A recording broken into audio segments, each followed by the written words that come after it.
اور یاد رکھنا پتر، میرے بھائیوں کاکیوں، سب سے اللہ کا سخت ترین عذاب، حضرت موسیٰ علیہ السلام باز فرما رہے تھے اپنی امت کو، فرمایا اللہ کی نافرمانی نہ کرو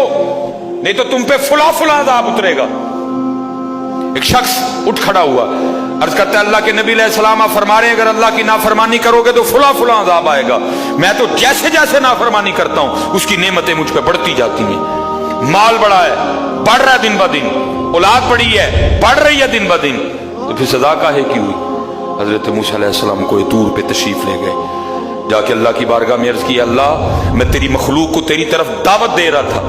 ان کو گناہوں کی نحوست سے ڈرا رہا تھا، گناہوں کے عذاب سے ڈرا رہا تھا، اگر تم اللہ کی نافرمانی کرو گے تو یہ عذاب تم پہ اتریں گے۔ ایک بندہ اٹھ کھڑا ہوا اور آگے سے عرض کرتا ہے اللہ کے نبی علیہ السلام میں تو جیسے جیسے نافرمانی کرتا ہوں مجھ پہ اس کا کرم، اس کا فضل بڑھتا جاتا ہے۔ میں نے پوچھا کیا کرم ہے؟ اس نے کہا مال بڑا ہے، بڑھ رہا ہے، اولاد بڑی ہے، بڑھ رہی ہے، مویشی بڑے ہیں، زمینیں بڑی ہیں، کھیتی باڑی بڑی ہے، بڑھ رہا ہے میرا۔ اللہ پاک نے فرمایا میرے کلیم، میرے جو عذاب کے انداز ہیں، میری جو عذاب کی صورتیں ہیں، ان میں سے جو سخت ترین عذاب ہے اس وقت میں نے اس بندے کو وہ عذاب دے رکھا۔